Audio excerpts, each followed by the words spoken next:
¿Vos? Bueno, evidentemente Activo. estamos rodeados de evidencias. Agradezco, Pablito. Ajá. Puta, el Ah, jefe. por favor. Este, ¿Qué hace Sebastián? ¿Todo bien? evidentemente es un gusto tenerlo a todos ustedes y a nosotros es un placer. En nombre de la ODMI, Asociación de Traumatología y Ortopedia, y del director de lo que hace a la educación de estos cursos, que es el doctor Laprovita, con iniciativa del doctor Mingotti, hemos creado este tipo de cursos para que realmente nos podamos seguir conectando mediante la ciencia, y lo tenemos al doctor Ángel Macaño de Estados Unidos, que nos va a hablar de qué hay de nuevo en la patología degenerativa discal, y al doctor Pablito Cirna, que nos va a hablar sobre la hernia de disco, tratamiento conservador y quirúrgico. No sé cuál de los dos quiere comenzar. No hay problema. Si querés, puedo empezar yo, no hay ningún problema. Dale. Bueno, dale. No, Le damos en pantalla para Pablito Cirna. ahí estamos, ¿se ve? Correcto. Muy bien. Bueno, muchas gracias a ODMI, especialmente a Pepe y a Félix, que los conozco, por la oportunidad de poder, que me han dado para poder dar de alguna manera esta presentación de un update y una experiencia personal y de equipo, fundamentalmente, de la patología de la hernia discal, que es una de las patologías habituales de consulta en ortopedia y traumatología. No necesitas uno ser especialista de columna para poder tratarla. Contar que para mí es un placer enorme seguir juntándonos, aunque sea por esta vía, como lo hemos hecho, y esperando que el año que viene podamos volver otra vez a reunirnos, si Dios quiere, como hemos hecho con todos estos grandes amigos que nos ha dado esta linda especialidad. Bueno, existen tratamientos. El problema es que el paciente, ante la desesperación del dolor, puede recurrir a cualquier cosa. Así que hay que tener cuidado con lo que se ofrece. ¿Te escucha, mi amor? Estamos en la medicina basada en la evidencia, que es lo más recomendable y lo más específico, lo que está en todos los libros, lo que está documentado desde fase 1, fase 5, lo que está randomizado. Así que cuidado con las cosas que uno escucha todo el tiempo, ¿no? Y faltan más. La verdad que no me alcanzó la cantidad de fotos que busqué en internet.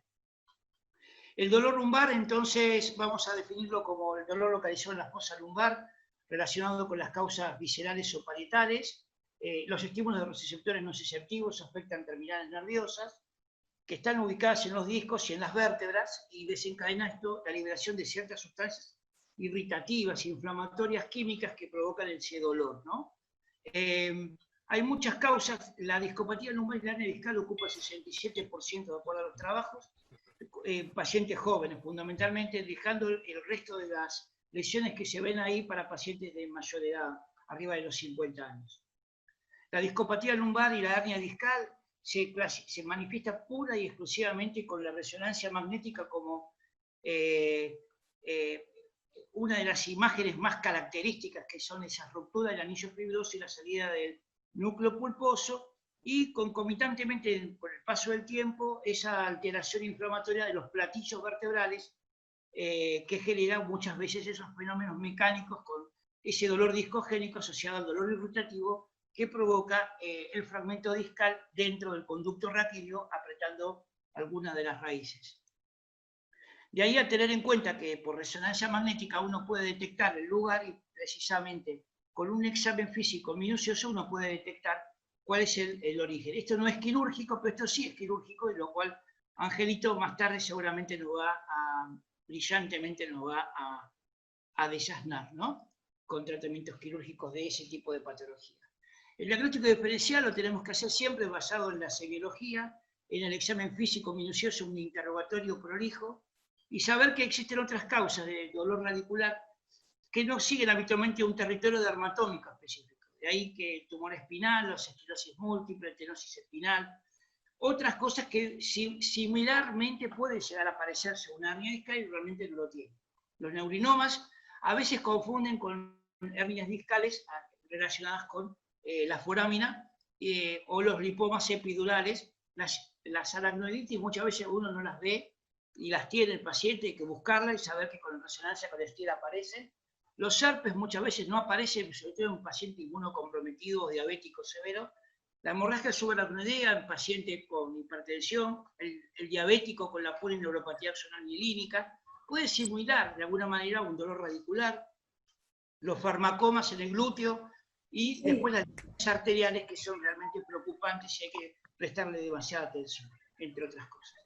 La patología arteriovenosa creo que merece un profundo estudio, el síndrome de Lerich, la trombosis venosa profunda, que uno con la maniobra de Hoffman la puede detectar precisamente comprimiendo el gemelo y tomando los pulsos y evaluando en las maniobras de LASET a la vez si ese miembro disminuye en cuanto a la palidez, el color y disminuyen los pulsos, uno puede detectar una obstrucción arterial aguda o un Lerich. La claudicación neurogénica se diferencia de la vascular, sabiendo que el paciente cuando inclina el tronco hacia adelante va a tener un alivio sintomático del dolor. Así que esas características son los famosos miradores de vidriera y que en el neurogénico, evidentemente el cambio postural le alivia y bajar una escalera habitualmente empeora el dolor y subirlo le mejora.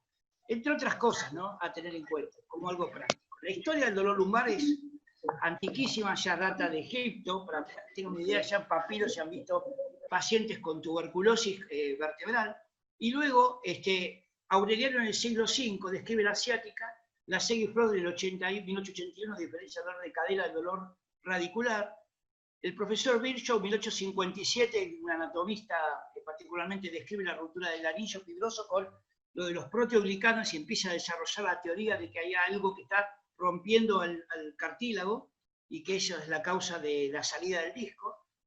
Goldwell relaciona la ruptura del disco con la asiática y por último, en 1909 del siglo pasado, se realiza la primera cirugía discal hecha en Alemania por el profesor Oppenheim. Mixter y Barr, en 1934, relaciona la hernia de disco lumbar como la causa más frecuente de dolor lumborradicular, lo mismo que White y Kelsey. Ellos publican que el dolor lumbar discal recibe el 25% de la población laboral. Yo sé que en Misiones hay mucha gente que trabaja en el campo, en los cervatales, y bueno, y que realmente hay un porcentaje de gente laboralmente activa que convive con dolor lumbar. De ahí que con los años, Nachemson describe en 1976 que el 80% de los pacientes, más de 40, sufren un episodio, al menos en su vida, de dolor discogénico. ¿Y cuáles son las escalas de valoración del dolor lumbar que se utilizan? Prácticamente se utilizan dos, el VAS y el Oswestry, entre otros. La escala visual análoga de 0 a 10 puntos y el Oswestry que delimita de alguna manera, uno le pregunta a nuestro paciente intensidad del dolor, los cuidados personales, levantar peso, si le duele o no, andar, estar sentado, estar de pie, dormir, actividad sexual, vida social y viajar. Esto le da un puntaje. Y ese porcentaje de incapacidad que se hace a través de la división de los puntos totales multiplicados por 100, dividido 50 por la cantidad de 5 menorocitas no respondidos, en realidad es por 100 dividido 50, si se responde todo, me da un porcentaje de 0 a 100%. Prácticamente esto está hecho hace más de 20 años para poder saber qué paciente requiere tratamiento conservador con la discapacidad y cuál tratamiento quirúrgico, ¿no?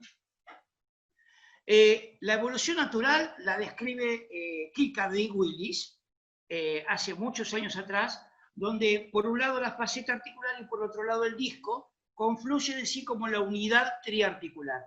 Entonces, la madurez esquelética del paciente, con los años, empieza a transcribir cambios discales degenerativos en la resonancia magnética, es decir, que el mismo paciente a los 30 años tiene algunos discos que están enfermos, discos negros. A los 50 ya aparecen cambios mayores, facetarios y colapso discal, que esto lo va a mencionar seguramente Ángel más adelante. Todo esto confluye en una cascada que puede ir a la inestabilidad o a la estabilización. La hernia discal, entonces, ¿cuáles son los motivos por los cuales se rompe? Se cree que tiene que ver, primero, con una causa hereditaria genética relacionada con el HLA de RW7, por un lado. Por otro lado, con las rupturas radiales de tipo mecánica generando, de alguna manera, fisuras que primero son extracciones y luego son fisuras mayores a través de la salida del núcleo pulposo con mínimo movimiento, muchas veces. el diagnóstico por imágenes se hace pura y exclusivamente por la resonancia magnética. La verdad que la radiografía puede servir para detectar otras cosas, lo mismo que la tomografía, que da falsos positivos. La mielotaca a veces puede llegar a ayudar, pero ya en estadios mayores, de enfermedad espondiloartrósica, pero la resonancia magnética me parece que es el gold estándar en todo esto. Y de ahí a tener en cuenta lo que existen los modificadores de Firman, que ahora antes eran de 5, ahora son de 8 tipos, que en definitiva sirve para poder evaluar el grado de lesión del disco. Y no me voy a detener demasiado en todo esto porque es bastante complejo, pero sí hay que tener en cuenta que en modo T2 todo lo que está blanco es hiperintenso, y lo que está negro es hipointenso. Y fíjense que con los años, este mismo disco, que a lo mejor el paciente tenía a los 30, en 10 años, a los 40 llega a un grado, a los 50 llega a un grado 8. La resonancia patológica entonces me habla de que es importante tener en cuenta, pero no tanto. ¿Por qué? Porque el 37% de los pacientes, si todos nosotros que estamos ahora escuchando, nos hacemos una resonancia magnética, seguro que vamos a tener algún disco enfermo porque tenemos más de 40 años. Así que 37% de la población mayor de 40 años tiene el disco enfermo y está asintomático. Y otro 40% más que no está dentro de la muestra, sí, son los síntomas que en algún momento lo tuvieron. Así que un 37% de los pacientes tienen algún disco enfermo, con o sin sintomatología. Esto es lo que habla Cana en su trabajo muy interesante. Por otro lado, estos son los fenómenos que pasan en el disco. Después, por otro lado, los fenómenos que pasan en la plataforma vertebral. En la placa terminal. Tenemos la señal hipointensa en el gráfico. Hipointensa ante 1, hiperintensa ante 2, que habla de una reacción inflamatoria. Los tipo 2, con el tiempo, esa misma reacción inflamatoria pasa a un tipo 2 como si fuera un proceso de pseudocuración, infiltración grasa, eso tarda más o menos un año y medio en que pase a esta entidad, como se ve en el E5S1 aquí. Y luego, en tipo 3, hipointensa ante 1 y ante 2, porque generando una esclerosis como reacción secular. Estos son los fenómenos en el contexto de la plataforma, que ustedes cuando tienen al paciente enfrente y les trae el informe de resonancia magnética y uno dice, doctor, ¿qué es un MODIC? En realidad lo que tienen que explicar son los cambios de señal de la esponjosa subcondral. Simplemente un cambio de señal que no, de alguna manera, tiene una representación sintomática, porque uno puede tener un MODIC y no tener síntomas también. Así que tanto el MODIC como el Firman expresan de alguna manera. Ahora me van a preguntar ustedes a mí, entonces, ¿para qué lo mostrás, Pablo, MODIC y Firman, si no tienen representación en cuanto al tratamiento? Porque cuando tenemos que operar al enfermo, es importante saber si este MODIC no termina siendo una infección o una espondilodicitis, o si el Firman, de alguna manera, qué tipo de tratamiento le puedo brindar con una caja intersomática y no. Simplemente sirve como para valor de planificación. Así que Romero Muñoz y el doctor Barriga de España, ellos documentan que la presencia de los cambios MODIC en la resonancia no se relacionan con una mayor intensidad del dolor, con una mayor discapacidad o una necesidad de un tipo de tratamiento, ¿sí? Y que los cambios MODIC, de alguna manera, no pueden ser considerados un signo de mal pronóstico. Esto un poquito resumiendo lo que les decía. Eso es lo que pasa adelante, en el espacio discal. Ahora, ¿qué pasa atrás? En las dos facetas. Las dos carillas articulares pueden sufrir también un fenómeno de desgaste. Y esto Weishaupt lo manifiesta como grado 1, 2, 3, 4 y 5, ¿no? Que va el aumento de la esclerosis con líquido, en los grados 1, hasta el grado 4 con la anquilosis facetaria y osteopitosis. Esa subluxación facetaria, al cabo de un tiempo, genera muchas veces en estadios de inestabilidad la asociación directa con la inestabilidad segmentaria o con la escoliosis degenerativa del adulto. ¿Qué tipo de tratamiento? Si no los aburro demasiado. La verdad que las hernias de disco son pocas las que se operan. La mayoría de los pacientes con hernias discales responden muy bien al tratamiento médico, sobre todo cuando son hernias protruidas, no extruidas con fragmentos que comprimen la raíz o la cola de caballo. El tratamiento por guardia que se hace habitualmente con el paciente, uno tiene que investigar inicialmente si el paciente llega a la guardia con dolor o con déficit, y evaluar al paciente, revisarlo, desnudarlo, evaluar exactamente los reflejos, tomar fuerza, sensibilidad, motricidad. una vez que uno experimenta con el 80% del diagnóstico lo hace en el consultorio, después le puede pedir la resonancia magnética para justificar que la metámera determinada, supongamos de S1, está relacionada con la hernia discal L5-S1 extruida y migrada hacia caudal. Y yo ya sé que esa S1 es la que está apretada. Entonces, evaluar si ese es el primer paso que el paciente viene, es el primer episodio de dolor sintomático. Después, saber si el paciente tiene un umbral bajo o no del dolor. Vemos muchos pacientes con antecedentes de depresión, ansiedad, psiquiátricos, incluso hasta los laborales, que es un gran problema muchas veces para tomar en cuenta porque vienen muchas veces con estas imágenes. Y uno se plantea con un médico laboral si el paciente tiene indicación de otro tipo de tratamiento y demás. Las actitudes antiálgicas son muy interesantes de tener en cuenta porque el paciente escapa a la lesión. Es decir, que inclina el tronco hacia un lado contralateral donde tiene la hernia. Si la hernia tiene el lado izquierdo, inclina el tronco hacia la derecha para escaparle de la lesión. A diferencia de algunos tumores como los neurinomas o otro tipo de tumor que puede llegar a ser al revés, que el paciente comprime para el lado del tumor para aliviar el dolor. Con respecto al tratamiento, las líneas de base son A, B y C, los antiinflamatorios, no esteroideos, diclofenac, ketorolac, asociados con betametasona y otros corticoides, vitamina B12. El diazepam como para relajar a aquellos pacientes con mucho dolor que no vienen durmiendo bien. La asociación de paracetamol más opioides me parece algo fantástico, que anda muy bien, que puede ser con tramadol o con codeína. Y ya hay drogas opioides de segunda, que hay que tener un poquito más de cuidado y eso mejor que lo maneje el especialista en dolor, ¿no? Que hay muchos algólogos que son muy buenos y que manejan eso. Nosotros no nos metemos en esto. A veces asociativamente el paciente ya viene tratado con pregabalina o con amitriptilina y demás por dolor neuropático asociado.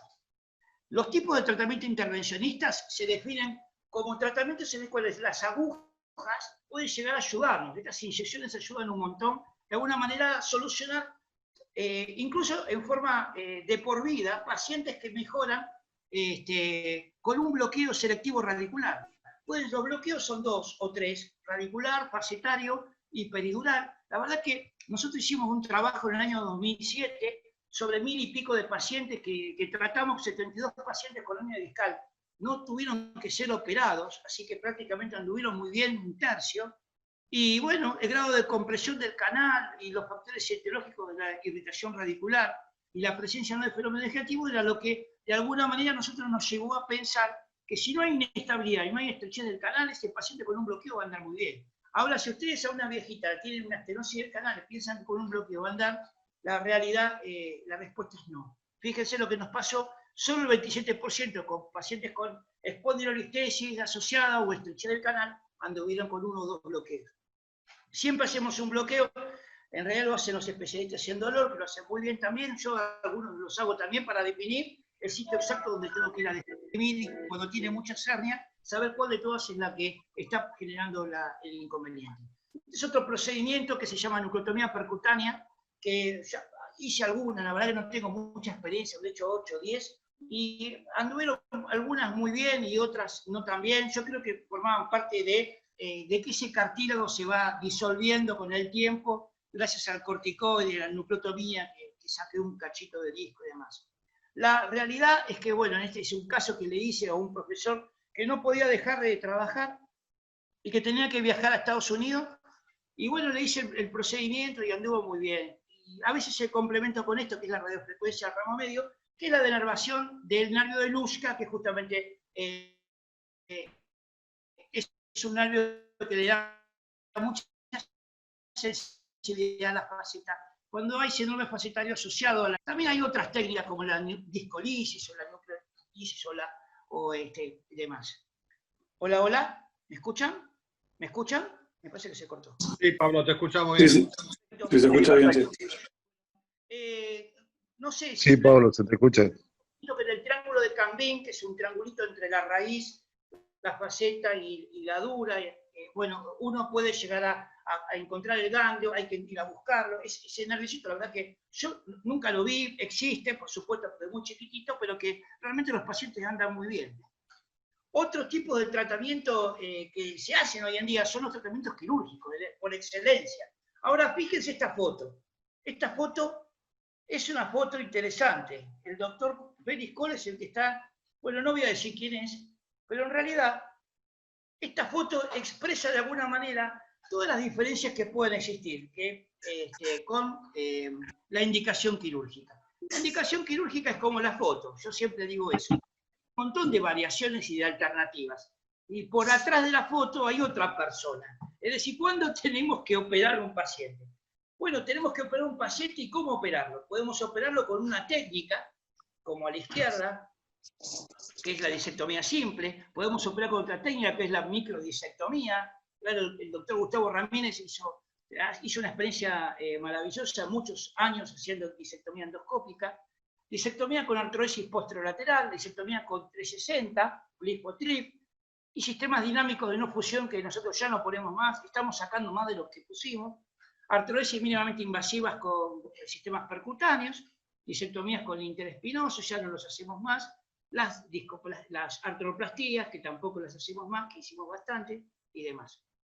Pero ¿cuándo se tiene que operar un paciente con una hernia? Cuando cumple los criterios absolutos de Magnat. Es decir, que el paciente nos refiere a una ciática paralizante, un síndrome de cola de caballo, y una ciática de 3 meses de evolución que con todo tipo de tratamiento no mejora y al cabo de ese tiempo continúa con su déficit adquisitivo motor. Tanto los pacientes operados como los no operados, esto me pidió Angelito que se los comente, porque el grupo de Herkowitz, Frank Camisa, Todd Albert, hizo esto en el año 2010, que lo publicaron, muy interesante, se llama Grupo Sport. Todos los pacientes operados como los no operados con hernias discales mejoraron al cabo de 2 años. Esto está hablando entonces que cuando ese cartílago que se salió del lugar se reabsorbe y mejora, de alguna manera tiene una implicancia directa con que el tratamiento conservador puede andar muy bien. Este otro ensayo del mismo grupo, del grupo Sport, el ensayo estudia los resultados del tratamiento quirúrgico y no quirúrgico, y la verdad que se observaron grados significativos de mejoría en la cirugía en condiciones de estenosis del canal crónico y estenosis espiral lumbar con listesis, y una mejoría menor en pacientes con hernia discal. Es decir, si bien la mejoría en el paciente muy sintomático tratado por una hernia discal mejoró mucho menos que en los pacientes que tenían una estenosis o una listesis. Las técnicas de disectomía son las simples, son las técnicas percutáneas mínimamente invasivas. Bueno, existen por cánulas, ahora están las artroscópicas con la técnica percutánea de Young, que es una técnica artroscópica extraforaminal, y las disectomías por microdisectomías a través de la vía convencional. Bueno, esto es un caso en lo cual a mí, yo andar perdiendo el tiempo con este paciente con chance de que la dura esté rota y demás, un paciente que nos consultó con esta escoliosis antiálfica, y que realmente andar perdiendo tiempo con los tubos y demás, me parece que lo que le hicimos fue una disectomía a cielo abierto y se solucionó el problema con una microincisión de muy pocos centímetros, como ven acá. Las artrodesis están indicadas cuando el paciente tiene dolor lumbar mayor al dolor radicular, es decir, cuando se operan con fijaciones, cuando hay un colapso importante, más del 70%, cuando hay inestabilidad asociada, es decir, que el paciente necesita una fijación en ese espacio para solucionar el problema. ¿Me cortaron o soy yo? Ahí está. Entonces, evaluar con la resonancia magnética, evaluar muy bien. Y bueno, las cajas intersomáticas de PIC. No tenés pantalla, Pablo. Pantalla, bueno. Perdón, espera que no sé qué pasó. A ver. ESC. Zoom. No sé qué pasó. ¿Ahora? Ahora sí. ¿Listo? Perdón, ¿eh? No sé qué pasó. No. ¿Y ahora dónde está esto? Espera. Va más rápido vos que las diapositivas. Y lo que pasa es que le quiero dar lugar a Ángel. La realidad Dale, es esa. dale. Tranquilo. Entonces, lo que quiero es por ahí mostrar un poquito cómo se ve una artrodesis circunferencial 360 grados con cajas de PIC, perdón, en este caso de titanio, como ven ahí, como ven acá, y también cómo se ve en casos de pacientes con artrodesis 360 grados, ¿sí?, con cajas de PIC rellenas con injerto autólogo. Como ven acá, como ven acá. Y esto es lo que permite el PIC, a diferencia del titanio, evaluar el pasaje del injerto dentro del espacio intersomático, cosa que con el titanio es un poquito más difícil de poder ver tomográficamente hablando, ¿no? Como ven acá y acá. Bueno, el mensaje final entonces, para dar lugar al maestro Ángel, que la lumbalgia no es un diagnóstico, sino es un síntoma multifactorial. Por favor, manden al paciente a kinesiología con diagnóstico en lo posible. No pongan más lumbalgia, porque el kinesiólogo no va a saber exactamente interpretar cuál es la causa de la misma. La hernia de disco es la causa más frecuente de dolor lumbar y por eso uno necesita estudiar al enfermo y saber qué es lo que tiene. La evolución natural progresa a la estabilidad o a la inestabilidad vertebral. Eso forma parte de la evolución final de la cascada. Existen múltiples opciones de tratamiento y yo creo que hay que agotar todas las instancias. Los pacientes no se quieren operar porque no tienen necesidad de cirugía. El paciente que viene a pedirte por favor la cirugía porque realmente ya no da más y ya pasó por todas las instancias. Eso era todo. Fíjate qué caballo. Gracias. Nunca operar un lumbago, este es el concepto global en el cual si el paciente no tiene sintomatología radicular, tratar de evitar operarlo por lumbago puro, tendencia siempre a la mínima invasión, tratar de hacer incisiones más chiquitas, en lo posible poner los tornillos a lo, ¿cómo se llama con esta técnica?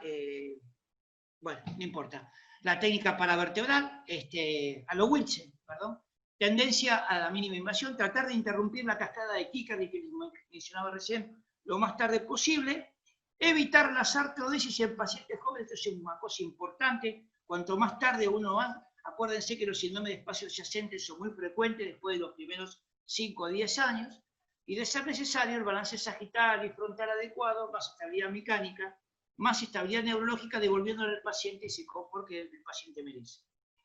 Simplemente esto, muchas gracias por el tiempo, y bueno, esta es la ciudad de Mar del Plata, así los espera prontamente el año que viene, si Dios quiere, en el 6º curso de controversia de patología, que tengo el honor de poder coordinarlo conjuntamente con el doctor Riz, el doctor Gustavo Ramírez, Marcelito Greco, mi socio, y todo el resto de los chicos del español, Mauro Brusone, Abel Benedetto, Pedrito Col. Y nada, simplemente eso, muchas gracias por su atención. Bueno, Pablito, te agradecemos muchísimo, sinceramente, muy claro, muy conciso, muy práctico. Le vamos a dar la entrada a nuestro amigo Ángel Macaño, que hace 20 años él vive en Long Island, Nueva York, y trabaja en Nueva York, y es un profe. Nos quedan pocas las palabras para nombrar su destreza y su currículum. Así que, Angelito, tenés la entrada, le damos pantalla a Ángel Macaño. ¿Estás? Pero ahora estoy entrando, déjame ver, porque ustedes tienen mucha más experiencia que yo haciendo esto. Bueno, quiero aclarar que vas a poner en tus diapositivas en inglés, pero vas a hablar en español, vas a traducirla, ¿no es cierto? Sí, sí, la verdad que no me dio el tiempo para hacer la traducción. Hice una mezcla de charlas que ya tenía de antes, pero de todas formas te agradezco mucho, Félix, es un placer para mí estar siempre. Nosotros ya estamos laburando el 100% acá en Nueva York, a distintos de otros lugares en Estados Unidos que están teniendo un desastre con el coronavirus.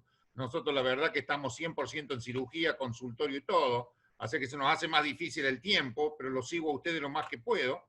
Lo que voy a darle, te agradezco muchísimo, Félix, por la invitación, es siempre muy lindo, aparte te obliga a estudiar un poco, a repasar cosas, es siempre muy agradable. Básicamente, lo que vamos a ver es mostrar una foto del hospital donde yo trabajo en NYU, Langone Medical Center. Esto es en Manhattan. Es uno de los hospitales en que yo trabajo más. Hoy vengo de allá, 2 horas de viaje, una locura. Este es el nuevo pabellón, lo hicieron en 6 meses, pabellón pediátrico. Es un taxi real en la punta de este perro que han hecho ahí. Pero voy a hablar un poco del dolor de cintura, de la parte degenerativa del disco. Vamos a saltear algunas cosas que Pablo ya las dijo, pero hablando un par de cosas de lo que es acá en Estados Unidos, más que nada que no es muy distinta a lo que es en el resto del mundo. El dolor de cintura es uno de los problemas más comunes en la sociedad. Afecta al 50-80% de la población en la vida, o sea, todo el mundo va a tener al menos un episodio de dolor. Más que nada empieza a los 30 años. Acá se gastan 100 billones en el costo anual para tratar pacientes con dolor de cintura, y eso es un análisis de hace 10 años atrás, o sea que la plata debe ser mucho más. Es la segunda más común causa de consulta después de la infección respiratoria. Todo el mundo, entre 60 y 80%, va a tener experiencia del dolor de cintura en el tiempo. Como decía Pablo, y siempre yo le digo y lo discuto, la degeneración del disco empieza a los 30 años. No tenés que tener 70 años, ¿ok? Más que nada por el tema legal. Yo la parte mía de medicina hago mucho medicina laboral, accidente de tránsito, cirugía y accidente de tránsito. Tenemos que ir mucho a corte, pelear con la otra parte, y siempre yo les digo porque todos me dicen, bueno, pero eso es artritis. Sí, artritis empezamos a tener a los 30 años. No es una cosa que es de pacientes de 70 años. La mayoría, el 80 al 90% de los episodios de dolor de cintura van a resolver en las primeras 6 semanas. No sé cómo está pasando en Argentina ahora, pero yo, por ejemplo, odio tener un paciente que tenga dolor de cintura en mi consultorio, que venga por primera vez. Normalmente el paciente que me viene a mí ya tuvo semanas de terapia física, inyecciones, resonancia, viene con todo. Si vos sos un especialista, un cirujano de columna, tener un paciente que viene porque le duele la cintura, que me pasaba cuando atendía Medicare, que es el PAMI, es terrible, no tiene sentido, es una pérdida de un cirujano de columna y de tu tiempo, porque la mayoría se van a tratar por el médico de cabecera, ¿ok? Pablo habla un poco de esto, básicamente son tres fases de lo que va a suceder cuando empieza la artritis o la degeneración del disco. Toda la artritis en la columna empieza con el disco. ¿Okay? El disco se empieza a romper, empieza a perder la elasticidad, empieza a perder el almohadillado, y es donde empieza el problema degenerativo. Empieza todo por el disco. Hablamos del disco negro, ya vamos a hablar un poquito después. Después tenés una fase de inestabilidad. Cuando haces la radiografía en flexión y extensión la ves, pero no siempre. La radiografía de flexión y extensión son importantes, pero no siempre te van a mostrar la inestabilidad. Y después tenés una fase final donde crecen los osteofitos, el mismo organismo está tratando de estabilizar la columna, ¿ok?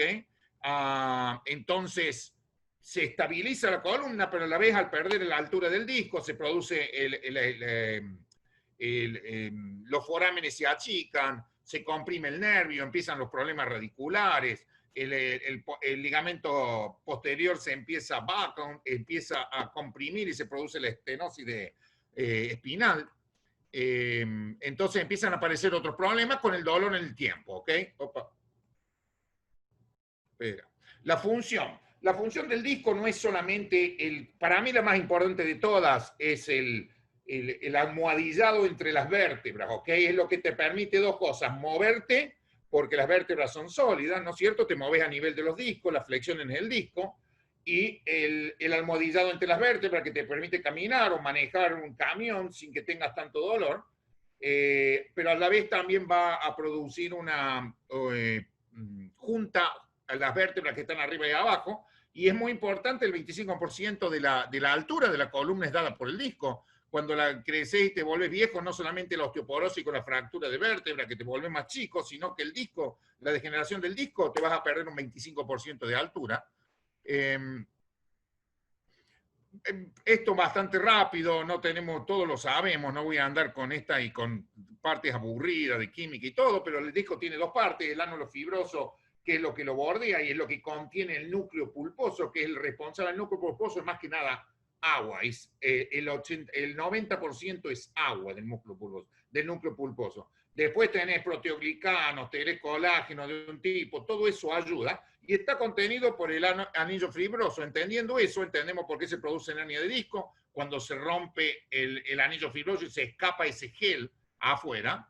Es muy importante, el núcleo pulposo, bueno, hablé recién, es muy importante decir, siempre yo tengo la pregunta siempre me la hacen: ¿por qué en la resonancia te aparece un disco, hernia de disco paracentral del lado derecho, comprimiento la L5 del lado derecho, y tenés dolor y ciática también en el lado izquierdo? Es una pregunta muy común, es una pregunta legal también, y el dolor de radicular no se produce solamente por la compresión mecánica, que es lo que todo el mundo cree. Cuando se rompe el disco, se rompe el anillo fibroso, se producen mediadores químicos, los factores de necrosis tumoral, las prostaglandinas, un millón de factores que van a irritar el nervio y van a irritar lo de los dos lados. Esa es la causa más común de dolor, más todavía que la compresión directa.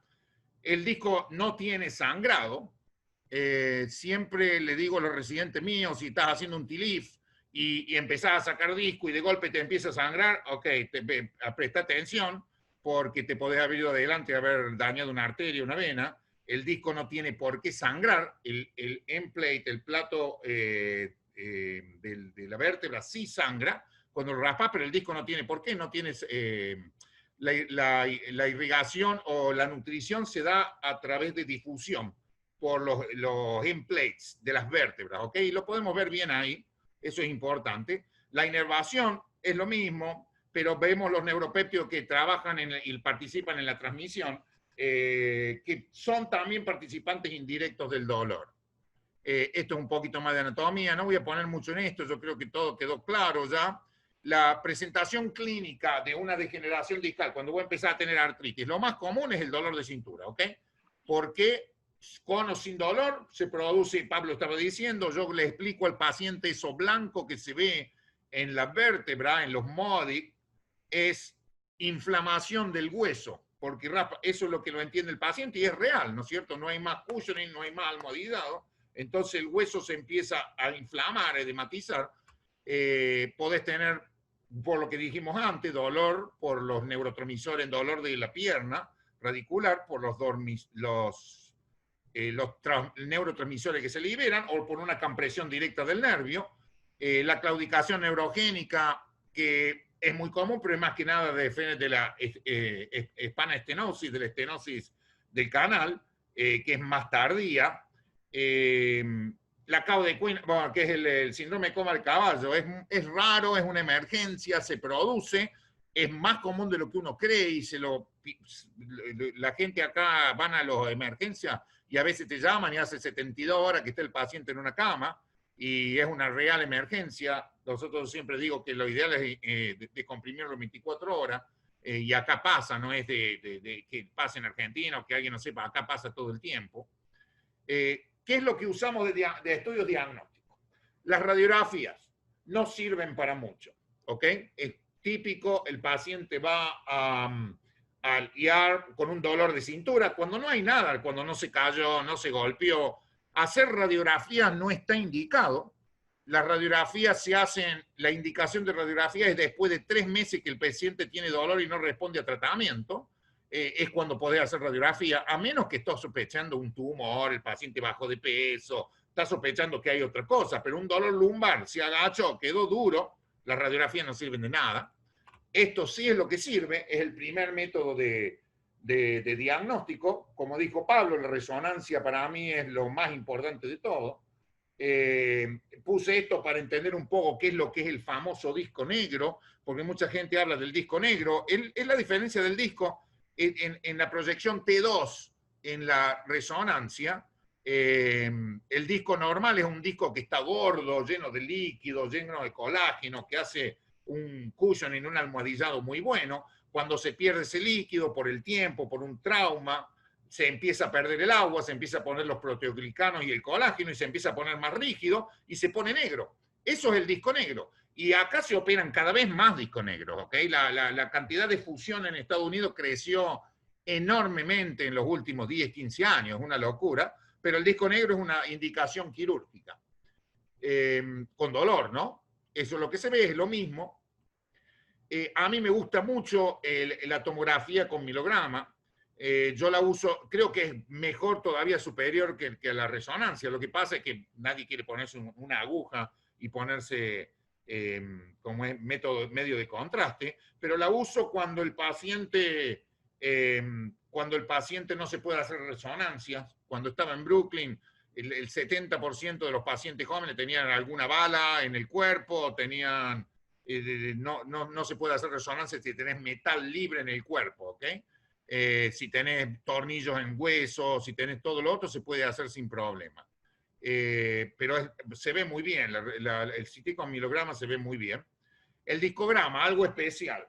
El discograma es un estudio que para mí es fantástico, pero no se hace más, no está indicado. Después de todos los estudios de Karaji, que sacó 3 o 4 papeles, diciendo que el disco, en caso de hacer un discograma, sobre todo los más viejos probablemente lo han hecho más, yo lo he hecho en el pasado, tenés que hacer los discos que están enfermos y le pones contraste a un disco sano para usarlo como control. El disco sano, ese que le pones contraste, se demuestra que hay una degeneración mucho mayor. Yo cuando tomé mis boards, uno de mis pacientes tenía un discograma, me quería morir. Digo, me van a matar, me van a echar, pero los 2 que me tomaron ese paciente eran grandes y me dicen, mira, nosotros hacemos lo mismo, a mí me encantan los discogramas, pero no digas, no lo hagas más, no se puede hacer. Es la idea, es muy raro que lo hagamos, pero algunos lo siguen haciendo, creo que es bueno. Los tratamientos habla un poco Pablo, voy a decir más o menos lo que hacemos nosotros, hay millones de tratamientos distintos, pero acá el paciente... por protocolo, antes de llegar a cirugía o antes de venir a mí, normalmente el paciente hizo terapia física, que es lo primero que se le da. La terapia física yo incluyo el quiropráctico, acupuntura, se hace mucho, medicaciones, inyecciones, y recién después llega a nosotros, después de haber fallado todo, ¿no es cierto? Es el típico paciente que se hace una epidural, anduvo por un tiempo, y después le vuelve el dolor, se hizo otra y le vuelve dolor, es un paciente que es quirúrgico. La terapia física son 2 o 3 cosas que hacemos, es más o menos en todo. A mí me encanta el core strengthening, fortalecer el core, creo que es lo más importante, incluso para el paciente que hace mucho que tiene dolor de cintura, lo mando a la pileta que nade, lo mando a hacer abdominales, porque lo prepara para después de la cirugía, ese paciente hace mucho mejor, ¿ok? Mucho mejor que el paciente que viene desalineado, meses de dolor, los músculos no existen más, no hay, es un brace, ¿cómo es el brace? Un corsé natural, que es lo que hay que hacer. La flexión y extensión de los ejercicios depende, de Physical Therapy se hace cargo de eso, el training aeróbico, andar en bicicleta, todo eso es muy bueno para la parte abdominal, para los músculos paravertebrales. La movilización espinal es lo que hace el terapista físico sin producir cavitación. Cavitación es todo lo que hace ruido, lo que hace el quiropráctico. Cuando vos crack las articulaciones, es lo que es cavitación. La movilización espinal es sin cavitación, ¿ok? Es la masoterapia, los ejercicios, tienen fundamento fisiológico de cómo calman el dolor. Las modalidades son distintas en cada lado, pero yo en Argentina me acuerdo que usábamos la iontoforesis, la usábamos con Voltaren, creo que era el Voltaren que se usaba, el diclofenac, no sé ahora si lo siguen usando. Los TENS units, que es lo mismo, que es una estimulación eléctrica, la gente se la compra y la puede seguir haciendo en la casa. Terapia de calor, terapia de frío, probablemente los terapistas físicos pueden explicar mucho mejor que esto. La manipulación mecánica. La parte del quiropráctico es importante, el problema es que es peligroso el quiropráctico a veces, porque yo veo pacientes que le están haciendo sonar el cuello y que ni siquiera tienen una resonancia o una radiografía después de un traumatismo, una locura, no saber lo que tiene ahí. He visto pacientes paralizados. Es distinto a física terapia porque hablamos recién, ¿no es cierto? La manipulación es más importante. Creo que es buena. Yo no creo mucho en acupuntura. La he tratado en mí mismo y no me ha dado muchos resultados, pero evidentemente si hay gente que la sabe hacer bien, puede trabajar. Por el dolor agudo de cintura es como un sinónimo, ¿ok? La terapia del quiropráctico o terapia física acá en Estados Unidos son equivalentes. Dices, este es el peligro, ¿no es cierto? Tratar de hacer algo, primero eso de estar haciéndole crack a los amigos es peligroso, muy peligroso. Y después tenés que tener estudios antes de hacer algo. A mí me pone loco cuando le crack en la televisión el cuello. No sé si mete miedo.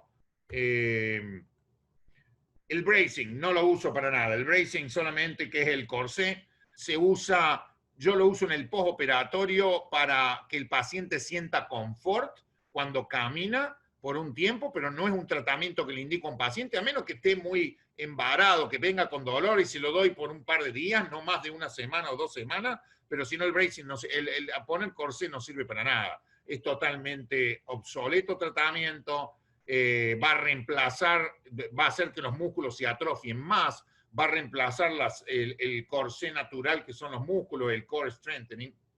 Los medicamentos, eso es algo bastante controvertido en Estados Unidos. Nosotros estamos haciendo trabajos ahora con acetaminofeno endovenoso.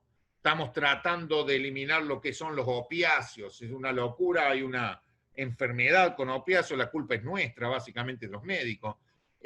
Yo lo prescribo, lo prescribo después de operado, el Oxycontin, la oxicodona con Tylenol, lo prescribimos de rutina, pero después de 3 meses de operado de una fusión, si el paciente le sigue doliendo o necesita más, lo mandamos al tratamiento con los especialistas de dolor. El especialista de dolor lo trata distinto, te tenés que hacer análisis antes de cada examen, análisis de orina. ¿Por qué el análisis de orina? Es para ver si realmente le estás tomando el medicamento. Si vos venís, te están dando tratamiento y tu análisis de orina dio que estás sin ninguna medicación arriba, es un peligro porque lo están vendiendo el medicamento. El mercado negro es al revés de lo que la gente piensa. Si vos estás tomando, tenés que venir positivo. Los inhibidores COX-2, todo antiinflamatorio no lo usamos en absoluto después de las fusiones. Sabemos que no, lo único que usamos es el Tylenol, el acetaminofeno, que creo que es el paracetamol de ustedes. Relajantes musculares yo lo uso mucho, incluso uso el Valium. A mí me gusta mucho el Valium, lo tranquiliza al paciente, lo deja dormir, lo tiene planchado un poco. Antidepresivos, mucho también, no lo uso yo, no lo prescribo yo, lo prescribe el de Pain Management o el médico de cabecera. Usamos mucho Lírica o Gabapentin, que es el Neurontin, para el dolor de neuropático. Lo uso mucho, el del paciente que le hago una... Después de hacer un TILIF, que le andás moviendo el nervio, que ese nervio ya estaba enojado y vos lo enojás más, que tiene por 6 semanas ese dolor de pierna que te quiere matar, que te odia, le doy Neurontin y anda bastante bien. Esteroides lo uso de rutina en el postoperatorio inmediato. Le hago 10 miligramos de Decadron cada 6 horas. Los pacientes que operé hoy van a tener 10 miligramos de Decadron cada 6 horas. La primera noche, que es la peor. Y después lo que son ambulatorios, como los cuellos, le hago Decadron adentro de la cirugía, Decadron antes de irse, y les doy un Medrol 2-pack, que son los que vienen ya preparados con, que le da 6 días, 5 días, 4 días, se los llevan a la casa. Anda bastante bien, sobre todo para la inflamación del esófago, que no pueden comer. Inyecciones. Pablo explicó un poco. Las inyecciones que se usan mucho son las epidurales. A mí... las que más me gustan son las epidurales, puede ser translaminar, que es la más común, pero no sirve mucho para diagnóstico. La epidural es buena para tratamiento, pero vos querés también tener diagnóstico. Yo si estoy en alguna duda de cuál nervio me comprime, no le doy mucha bolilla a la electromiografía, pero prefiero que se la mando al especialista de dolor y le pone la inyección en la raíz L4 derecha para saber si el dolor viene de ahí. Es bastante específica. La podés hacer a todo nivel. Me pone muy nervioso, no la indico, la contraindico cuando el paciente tiene estenosis espinal en el cuello, que es moderada, severa. No me gusta para nada. Me la explican que van C7 y que si tiene estenosis arriba. Yo no me la haría, no se la voy a dar a un paciente tampoco. Estos son un poco los tipos de inyecciones, ya todos las sabemos, para mostrar un poco. Lo importante de las inyecciones, acá hay muchos médicos que hacen inyecciones, que tienen el arco en C y la hacen en el consultorio, incluso cirujanos de columna. Lo importante de hacer la inyección del nervio es ponerle contraste siempre, para saber que estás ahí, que estás seguro. Esto es otra cosa importante que voy a hablar un poco, porque Pablo me pidió el tema de las inyecciones o de lo que es la enfermedad sacroilíaca, que es muy común y nosotros lo operamos, y creo que la tiene que operar el especialista de columna, pero el ortopédico en general, que hace ortopedia general, también la puede operar.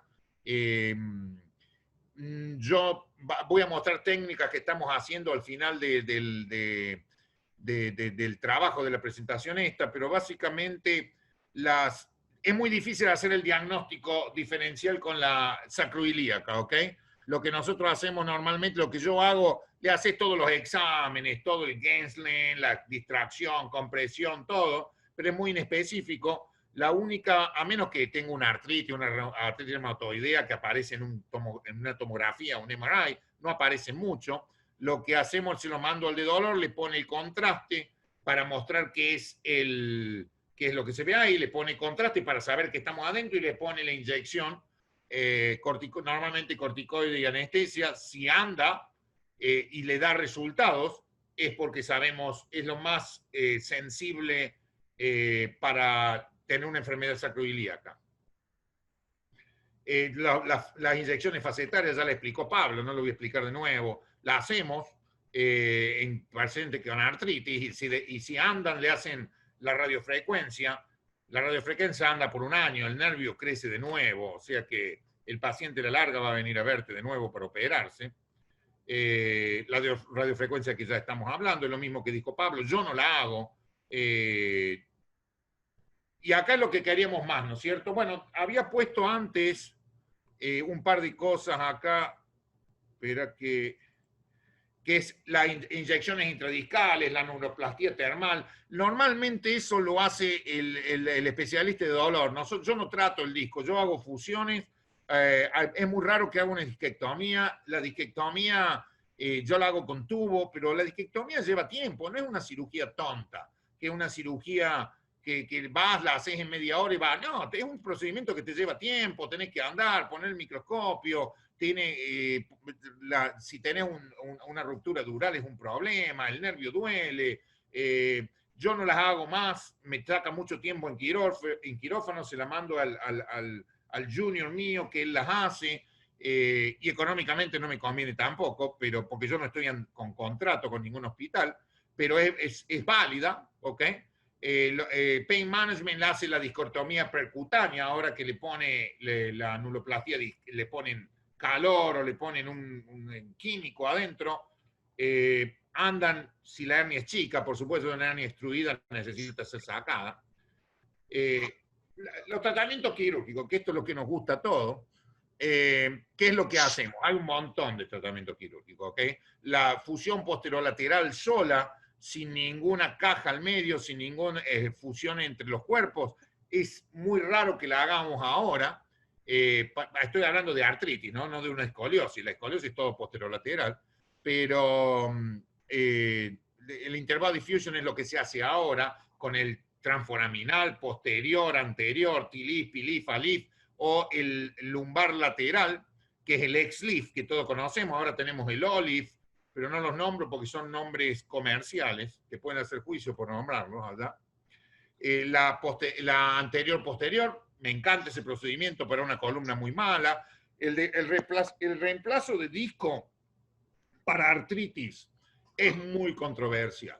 Acá en Estados Unidos se usó un montón, al principio, en la locura, todo usaba el reemplazo de disco, pero si vos tenés las facetas malas que tienen artritis, es muy raro que vas a tener el disco degenerado y las facetas estén normales. Si la faceta está mala es un fracaso. Me cansé de fusionar pacientes con el disco adelante porque el dolor siguió siempre porque tiene las facetas mal.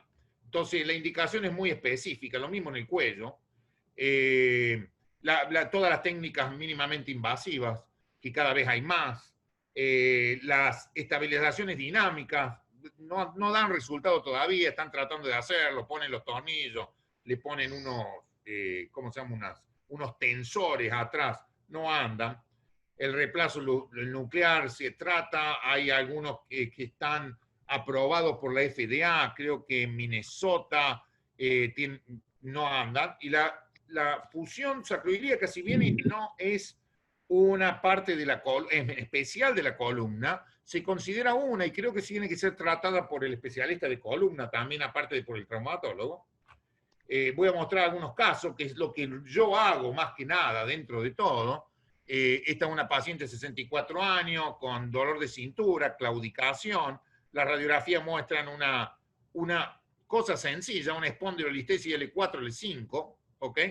que se mueve. En la flexión-extensión yo las hago de rutina, pero tenés que tener en cuenta que no siempre van a mostrar movimiento. El movimiento y la inestabilidad son dos cosas que determinan la inestabilidad. Una es que se mueva más de 4 milímetros anterior y posterior, o que se reduzca más de 4 milímetros. Y la otra, que en extensión y flexión cambie más de 10 grados la angulación del disco. Son las dos indicaciones de inestabilidad. Lo que yo hago es simple, yo le pongo posterior y un T-Leaf. Esta caja la usaba antes, una caja muy linda porque es grande. Todas las cajas que yo uso son metálicas expandibles, ¿ok? Esta caja es Spine Wave. Creo que tuvimos una discusión con Federico, presentamos él a favor de los PIC y yo a favor de las cajas metálicas. A mí me encantan las cajas metálicas. No hay PIC expandibles. Ahora Medtronic sacó un PIC que es mitad PIC, mitad titanio, que la podés expandir. A mí me gusta la expandible, le das lordosis, le metes un montón de huesos y no es adentro de la caja, alrededor. Esta caja Spine Wave, no la estoy usando ahora, es muy buena, es lo que se ve acá. Le podés meter mucho hueso adelante. No necesitas sobre todo esos pacientes que no tienen mucha, ¿cómo se llama? Los procesos espinales, la espinosa, están rotas, no podés distraer ahí, son lindas porque se meten bien planas y después la abrís adentro, las llenas de hueso, andan bien. Este es otro caso, este es otro caso de T-Leaf, esto es lo que estoy haciendo más ahora, 2 discos negros, terrible dolor, artritis, un paciente joven relativamente con dolor radicular. Estas son de New Basic, podés ver ahí que son lordóticas, son 12 grados por caja. El resultado de la lordosis es bastante buena, la podés hacer por atrás. Nosotros siempre decimos que la Leaf que nos da más lordosis. Hoy con las cajas de este tipo no estoy seguro, siempre es justificado y por adelante. Y si la caja tiene una imprint,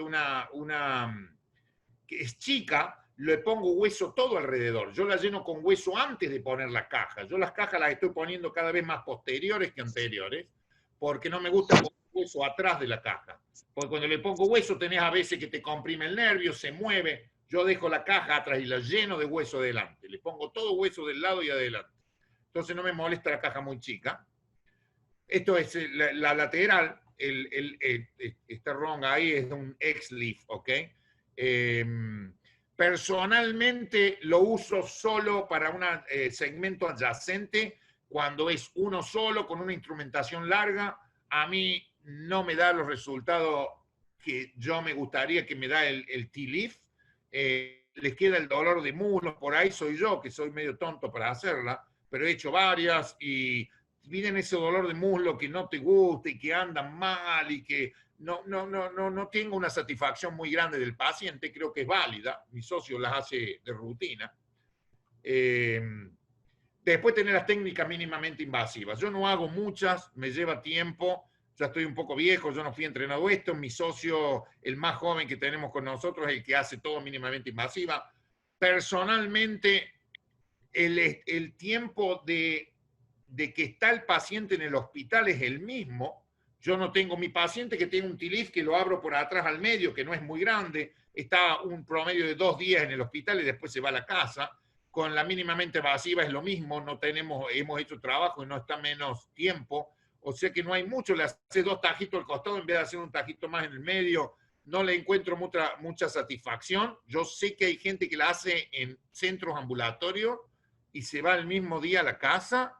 No es lo que nosotros tenemos en los hospitales nuestros, ¿ok?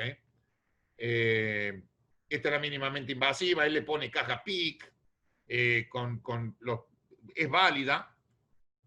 Esto es...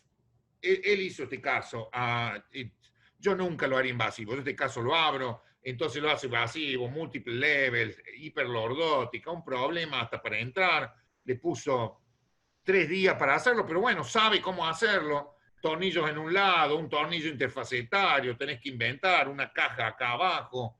Yo personalmente no lo hago, no me gusta, mis resultados son mejores, pero si vos fuiste entrenado eso y es con lo que te sentís bien, dale para adelante. Y las fusiones anterior y posterior a mí me encantan en estos casos, 2 niveles bastante feos, una espondilolistesia en el superior, una artritis en el inferior, no disco de ningún tipo, un hombre de 62 años, inestable, bien inestable, difícil.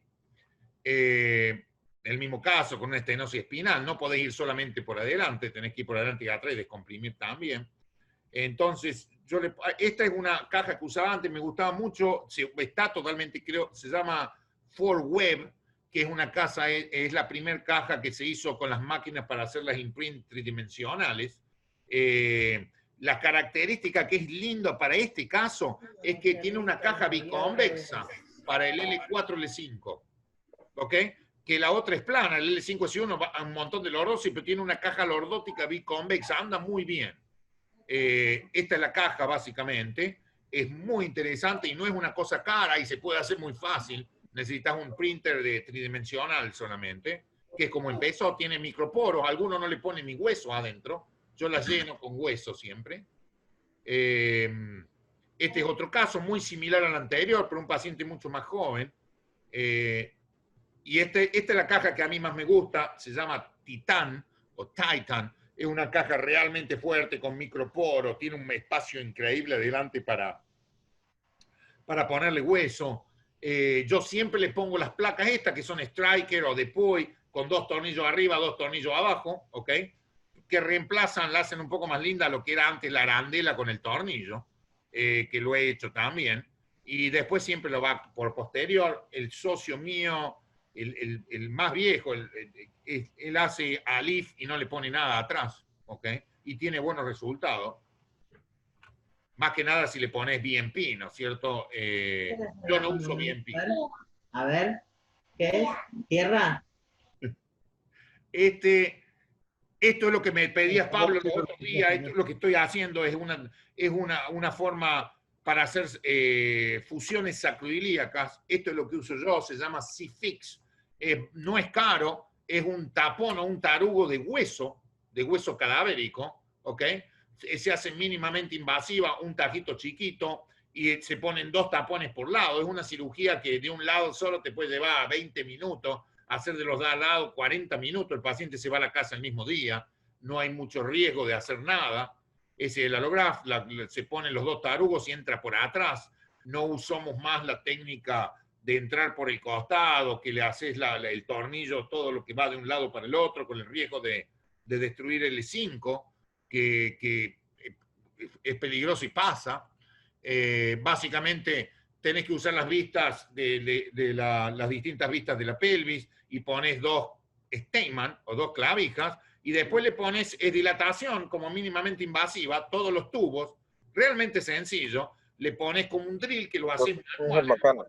El drill va a ir en la articulación sacroiliaca.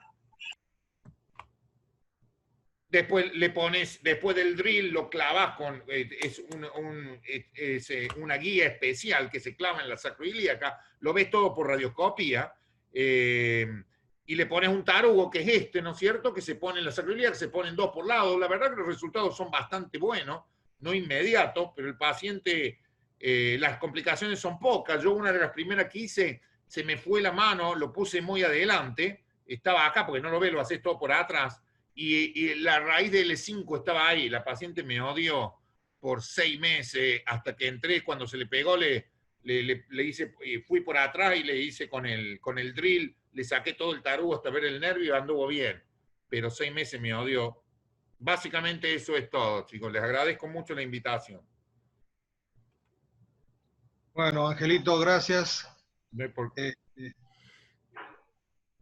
Bárbaro, realmente las explicaciones muy claras para lo que realmente hacen columna y bueno, para lo que no hacen y ven en su consultorio este tipo de patología. No sé quién tenía casos para presentar.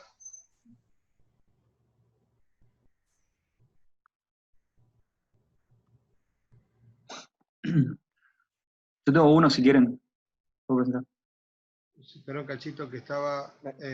hola. ¿Me dejas hacer una pregunta? Sí, por favor, Pablo.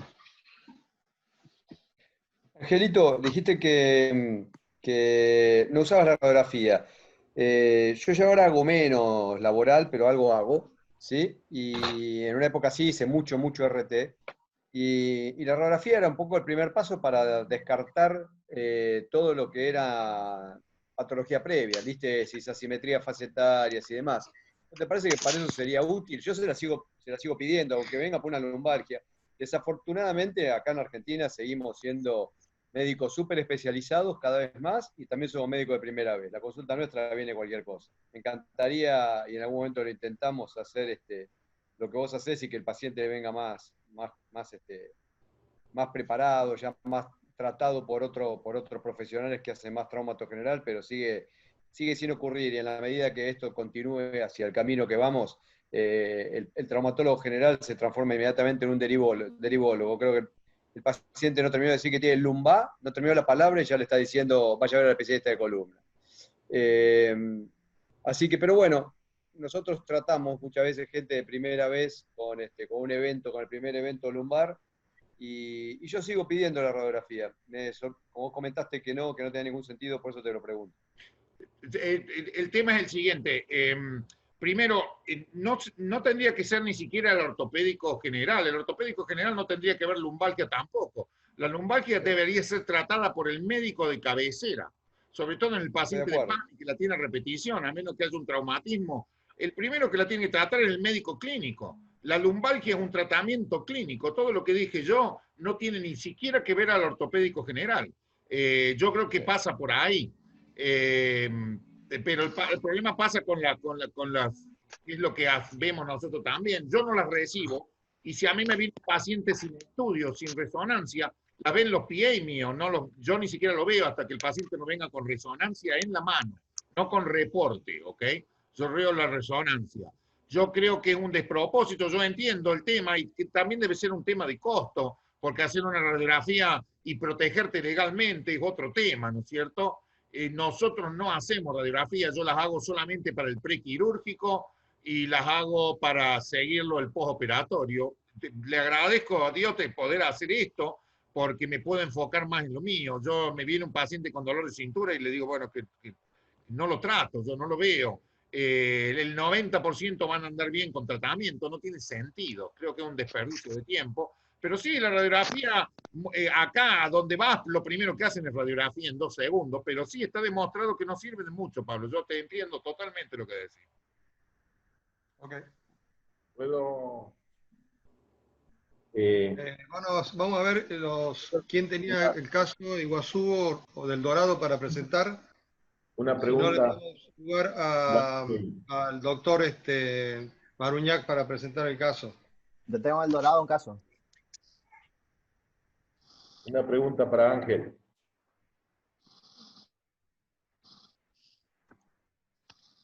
Vale. ¿Puedo? Dale. Sí, dale. Ángel. Quería preguntarte si tenés experiencia con el ACD, con los sistemas, los devices, los sistemas como el Barricad. Esta es una pregunta para el cierre anular. No, mira, hubo trabajo, vos decís, para cuando hay una hernia de disco, le haces la disquectomía y tratás de cerrarlo. Sí. Para que no se recidiva. Un sistema de anclaje óseo. Sí, hay diseñadas, yo cuando hice los pelos míos, más o menos di una clase de eso, debe haber 20 técnicas distintas que se diseñaron. Ninguna nunca anduvo. Nosotros tenemos el mismo fundamento que ustedes, al final los dejo abiertos, no hay, hay un glue, un pegamento, suturas, los grampas, que Metronic sacó unas grampas también. Nada dio resultado realmente para eso. Cuando una hernia de disco le trato de no hacer más la anulotomía, hacer una X para evitar que se me haga grande, trato de hacerla ya longitudinal solamente, sacar lo más posible del disco que esté suelto, pero si recidiva y se pone grande, no espero la tercera vez, lo fusiono en la segunda vez, no espero 3 veces, porque después empezás con la durotomía y empezás con problemas, se te hace más complicado, no tiene mucho sentido, a menos que tenga 20 años. Bueno, gracias. Vamos a ver si le podemos dar el lugar al doctor Sebastián con el caso. Gracias, Ángel. ¿Por qué? Ahí voy a buscar para compartir pantalla. Segundito. Estamos. Ahí estás en pantalla. Alejandro, dale pantalla a Sebastián. Ahí estoy buscando. Un segundito. Adelante, Seba. Bueno, este es un caso del San Miguel Dorado. Soy el doctor Sebastián de Ernest Morchet. Bueno, en caso de hernia de disco. Bueno, esta es una paciente femenina de 31 años de edad que consulta una lumbociatalgia de años de evolución. ¿Sí? La paciente al examen físico presentaba un dolor según la escala visual analógica. Me pasé con la... Uy, no sé qué hice. Tranquilo, Seba. Damos vuelta. Ahí está volviendo, sí. Bueno. El examen físico tenía un dolor en la escala visual analógica de 8 en 10, la SEC positivo, hiporreflexia rotuliana y una pérdida de flexión plantar del hálux. Se le pide una radiografía, una radiografía de columna lumbosacra de frente y perfil, en la que se observa una disminución del espacio L5-S1 y una pequeña disminución del foramen, si quiere, en el perfil.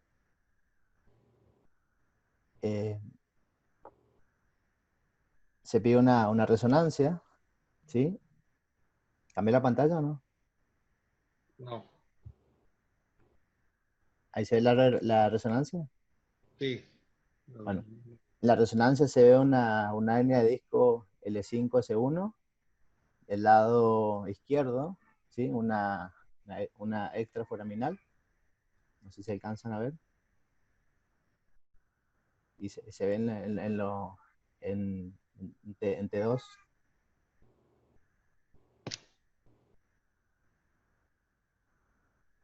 Bueno, el tratamiento realizado hasta que llega a la consulta, había hecho tratamiento con AINES, había hecho mucha fisioquinesioterapia, entonces yo le propongo un bloqueo analgésico.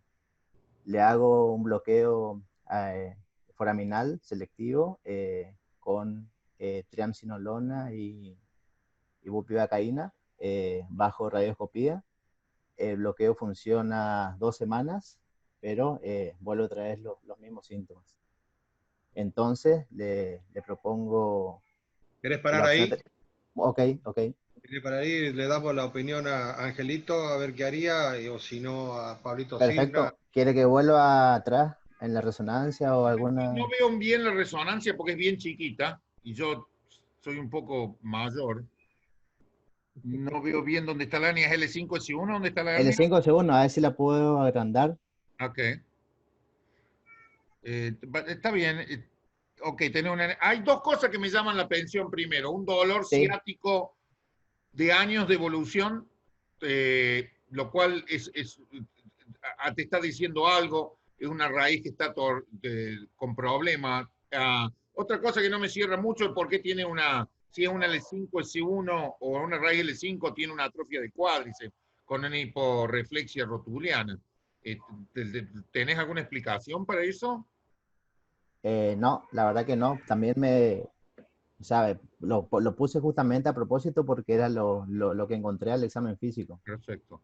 Yo, en una de las cosas, y no veo bien la hernia de disco, el tamaño, pero una paciente que tiene años con una hernia de disco con un problema, a menos que la hernia de disco se vea o haya...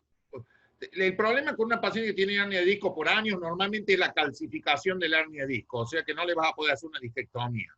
Lo que le ofrezco yo a un paciente de 31 años a veces, hacer una laminectomía, ver si descomprime, pero si no anda, la tenés que fusionar. Disquectomía sola, si está calcificada, no dan resultado, no andan nunca bien. Por eso crónica es el red flag acá, que hace años que tiene el dolor. Sí. Seguí, se va. Ok. Bueno, entonces, la opción terapéutica que se le plantea es laminectomía simple, es disectomía.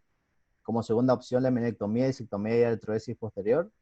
Y la tercera opción, laminectomía, disectomía más artrodesis 360. ¿Sigo o quieren discutir las técnicas? Pablo Ricci, ¿querés opinar? Pablito Sirna, ¿estás? Sí, acá estoy. Acá estoy. ¿Quiere opinar? Sí, no, lo que dijo Ángel, en realidad me da la sensación de que hay una situación en la cual no me termina de quedar claro. Antes de operarlo, yo quizás profundizaría un poquito más con estudios neurológicos, estudiar con una resonancia más arriba. No es la primera vez que uno ve a un paciente con una lesión más alta y termina operándolo y con cuidado, ¿no? Terminar de estudiarlo con un poquito más de detalle. A lo mejor una resonancia con contraste. ¿Puedes ir un poquito atrás con las imágenes, mostrar otra vez un poco, Seba? ¿A la resonancia? No ayuda mucho, Seba. No veo. No la puedo agrandar. No veo la hernia discal. La ves en la sagital, en L5S1, un disco negro, ¿no? Negro, Sí. pero no. Pero una imagen muy oblicua, se me hace que está medio distorsionada. No sé cómo agrandar la imagen para... Ustedes son más jóvenes. Pero soy bastante... Yo soy. Bueno, ¿qué es lo que hay? Bien. Bueno, lo que se hizo es una fusión posterior L5S1 con una laminectomía. La laminectomía se respetó las apófisis espinosas, la hizo bilateral, se liberó, se sacó el disco, se puso hueso. Esta paciente lleva 3 meses operada, se le fue el dolor y tenía citada esta semana que pasó, pero no, para hacerle una nueva radiografía para poder mostrar hoy, pero no pude concretar. Me parece que sigue con ¿Puedo dolor. decir algo, Félix? Sí, Pablo, por favor. Las imágenes no eran buenas, no sé si había dinámica. Sebas, ¿tenías No, dinámicas? dinámica no tengo. Claro, por eso, yo creo que las Faltó. imágenes no, pero si no veo mal, tenés una sacralización, tenés una transicional, tenés una sacralización, ¿no? Tenemos 4 vértebras lumbares, ¿no? Sí. Sí. No, sí, 5. No, pero me parece que la quinta está sacralizada, ¿no? ¿O no? ¿Ves que lo que fusionaste? Fíjate las costillas. ¿La costilla es T12 o estoy equivocado? Pues tampoco veo todo bien, pero parecía que vos fusionaste 1, 2, 3, 4, 5, o sea que es último disco móvil. Sí. ¿Sí? Sí, Por eso ¿Te te parece? explica la atrofia del cuádriceps, no, es L4 y no L5 probablemente. Claro, es un 4-5 con quinta sacralizada, o sea que muchas veces cuando la quinta está sacralizada, eso genera una alteración biomecánica, una alteración de la dinámica entre la cuarta y la quinta vértebra lumbar, y por eso hacen tanta lumbalgia. Yo estoy de acuerdo en general que esos pacientes, lo que pasa es que vuelvo a repetir, no veo bien las imágenes, pero muchas de esos pacientes hacen una retrolistesis 4-5 cuando se van a la extensión, y hacen una inestabilidad primaria asociada a su sacralización, más allá de que les cambia lo que es la inclinación del cuarto espacio, porque como la quinta toma la inclinación del sacro, entonces el cuarto espacio tiene que como compensar toda esa disminución de la inclinación. Y ahí se genera un cuadro doloroso lumbar bastante importante. Y yo generalmente estoy de acuerdo en fusionarlos, en realizar una artrodesis. Así que por eso puede ser, creo que también el éxito que has tenido en este caso, Sebastián. ¿Puedo hacer una aclaración? Estoy de acuerdo. Ahí alguien preguntó si el ALIF es válido. Yo no hago ALIF en hernia de disco. Yo no creo en el tema de que si tenés una hernia de disco ir por adelante, yo creo que tenés que ir por atrás, si es una compresión posterior. No lo hago por adelante, es muy difícil pescar el disco. Hacer una 360 me parece una exageración. Y una pregunta para vos, Sebastián, ¿no? Una pregunta, ¿por qué? Sí, doctor. Si tiene dolor solamente en un lado, yo al principio hacía lo mismo, la minectomía, yo no hago más la minectomía. Yo la abro y le hago el TLIF del lado del dolor y de la hernia, pero a menos que tenga un canal estrecho severo, y tampoco se lo hago más. No hago más la minectomía. Yo con lo que le abro, con la parte del TLIF que lo hago grande y descomprimís el nervio, porque hacer la minectomía te lleva mucho más tiempo, te lleva más riesgo, está cerca de la dura, más tiempo quirúrgico. No sé si es la opinión de todos. Yo entro por el lado del dolor del nervio, si tiene dolor de un solo lado, descomprimo ese nervio y lo otro no me pongo 20, 30 minutos más en una laminectomía total. Está bien. Acá, hago lo mismo, Ángel. Sí, yo coincido. Se va. En ausencia de estenosis central, porque cuando tenés hipertrofia laminar o hipertrofia del ligamento amarillo, no alcanza, Ángel. Tenés que hacer una descompresión posterior porque a veces los elementos neurales están apretados de atrás hacia adelante, ¿no? Y no alcanza la descompresión indirecta. Sí, pero este es un dolor de un solo lado crónico. No tenés No. dolor de los dos lados, ¿me entendés? Una sola hernia de disco. Trato Sí. de hacerlo, no tiene mucho sentido y le abro, cuando le pongo la caja expansible, le abro el otro lado también. Por eso digo, en este caso no lo hago. Sebastián, Sí, evidentemente es un postquirúrgico con buen éxito, pero creo que es muy temprano para la evaluación, como dijo Pablo. Y bueno, sería bueno que realmente lo sigas al paciente y nos puedas decir cómo te fue a los 6 meses o al año. por supuesto. Buenísimo, te felicito. Gracias, ahí saco el caso. ¿Quién más tenía un caso? Bien, gracias, Eva. ¿Tenía Ok. otro? Sí, Maruñac. Sí. Vamos. ¿Comparto? Sí, compartir pantalla, dale. Félix, Sí. hay mucha gente del CACO acá con mucha experiencia que puede opinar, ¿eh? No, por eso le dejé abierto el micrófono porque dije, tenemos unas eminencias, por supuesto, sí, Coco. Creo que realmente es una cuestión de que pidan la palabra y nos interesa la opinión porque esto es abierto y esto es para educarnos y para aprender. Qué lindo. Bueno, mi nombre es Matías Maruñac. Le voy a presentar un caso. Esta es una paciente femenina de 38 años de edad que consulta por una lumbociatalgia, un VAS 8 en 10, izquierda, territorio L5, S1, de 5 meses de evolución, que no mejora con tratamiento conservador. Ella tiene una actividad física muy intensa, ya que es militar, y tiene un antecedente de venir con lumbalgia, ya antes de la lumbociatalgia. No fuma, realiza ejercicio y tiene un índice de masa corporal de 28. El territorio que refería al dolor era bien L5, sería cara lateral del pie y planta del pie. Esta es la radiografía frente-perfil, en la cual se observa una disminución de la altura del espacio L5-C1. Continúo. ¿Tienes dinámica? Tengo unas dinámicas en la cual hay una diferencia de más de 10 grados en la flexoextensión. Por eso también ya me iba pensando en una inestabilidad. Y estas son es una resonancia en la cual se observa una discopatía en el espacio L5-C1 con un edema en el platillo superior de S1 y en el platillo inferior de L5. Ok, para ahí, Matías. Bueno. Pablo Sirna o Pablo Risi o Angelito Macaño, una opinión al respecto, 38 años. Tengo una imagen axial también de la resonancia. Esta es la axial.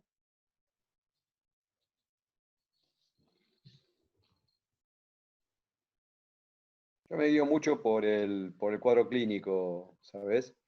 Y si tengo un cuadro clínico, nosotros siempre yo trato de diferenciar un poco a grosso modo cuál es el porcentaje de dolor lumbar y dolor ciático. Y si el dolor es predominantemente ciático en este paciente que todavía es joven, creo que se podría intentar una disectomía simple, sin nada más, sin no mucho más que eso.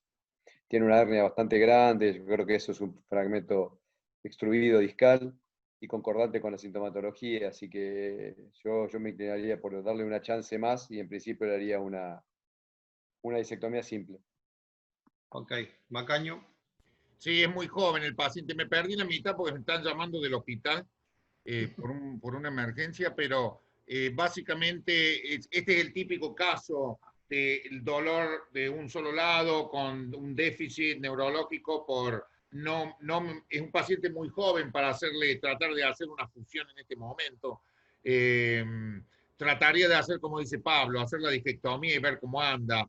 La técnica, cada uno usa la que le gusta más, pero sí, este es el típico paciente. Pero no, lo que quiero dejar asentado, las disectomías no son cirugías simples, ¿ok? No es una cirugía rápida que uno va y es solamente una disectomía. Son cirugías complicadas, son cirugías complejas. ¿La hacen con microscopio ustedes, Pablo? Nosotros, No. Yo la hago a ojo directo y Y coincido con vos que no es una cirugía tampoco tan sencilla, porque si uno trata de ser cuidadoso con todas las demás estructuras, hay que ir despacio. Yo trato solamente de sacar parcialmente el ligamento amarillo y no hacer mucho más que eso. Trato de evitarle hacer la mielectomía y obviamente mucho menos una facetectomía. Así que hay que ir bien despacio y además, siempre digo lo mismo, tener una durotomía en una artrodesis en donde uno puede ampliar el abordaje, puede ampliar el acceso a la dura madre, es una complicación, pero tenerla en una disectomía simple, en donde el paciente se va rápidamente a la casa, o ese era el plan, es un dolor de cabeza mucho más importante. Así que hay que ir despacio, hay que ser cuidadoso con la disectomía simple. No, yo no uso microscopio, y lo que sí yo trato de ser muy conservador en todas las estructuras anatómicas que influyen en la estabilidad de la columna. ¿Alguien más quiere opinar? No, un pequeño comentario que por la edad que tiene, como es militar, los militares tienen que rendir todos los años pruebas físicas, por la edad que tiene esta mujer debe ser sargento primero, y que si uno le hace algo, digamos, que en un futuro la puede complicar el medio de vida y la carrera, con lo cual también es otro factor importante que hace el paciente y qué demanda funcional tiene. En este caso es joven y con una altísima demanda funcional. Ok. Seguí, Bueno, yo por el tema de que la paciente tenía una alta demanda física, presentaba edema en los platillos, y también estaba comprometida la pasante y la saliente de L5 y S1, y en las dinámicas tenía una mayor diferencia de 10 grados, la tomé como una lumbociatalgia por la compresión radicular, asociado también a una lumbalgia por inestabilidad. Entonces, decidí hacer una artrodesis 360, L5-S1, con una técnica de PLIF. Ese es el postoperatorio. Hice una fasectomía del lado izquierdo, del lado donde tenía el dolor radicular, y este es el pre y el post. ¿Le puedo preguntar a Ale, aprovechando que Ale tiene un cargo alto en el ejército? Sí. Ale, ¿cuál es el futuro de un paciente militar en cuanto a su carrera personal cuando tiene una artrodesis? ¿Entendés la pregunta? Habilita el micrófono, Ale. Apretá la barra. No, el caso está perfectamente resuelto. El tema es el paciente. Todos los años tiene que rendir pruebas físicas y si no las rinden entran en un escalafón complementario que implica que vas al freezer, no ascendés, si no ascendés no cobrás, te quedás en tu escala salarial y siempre tiene problemas. Entonces, por eso que nosotros siempre tratamos de, en este tipo especial de pacientes, como idea es hacer lo mínimo posible. Nada, ese es el concepto que tenemos. O sea, no ascendés, no cobras más, quedás frisado en el tiempo a lo largo de los años. Bien. ¿Esto le puede acarrear algún problema legal al médico sabiendo lo que le puede haber pasado? Pregunto. No, en absoluto, está perfectamente resuelto, no es un tema legal, sino simplemente es un tema económico de la carrera. Todos los años hay que rendir pruebas físicas y si no las rendís, entrás en una vía muerta, ese es el tema, pero en absoluto es nada, la técnica está perfectamente hecha, está todo perfecto. Simplemente yo tengo mucho cuidado en ese tipo de pacientes y trato siempre de hacer lo menos posible, pero está perfectamente resuelto y no es legal, es económico, te diría, económico laboral. No, correcto. Félix, ¿puedo opinar? A ver si... Félix. Sí. Si puedo opinar. Sí. Creo que este tipo de casos son cirugías también consensuadas con el paciente.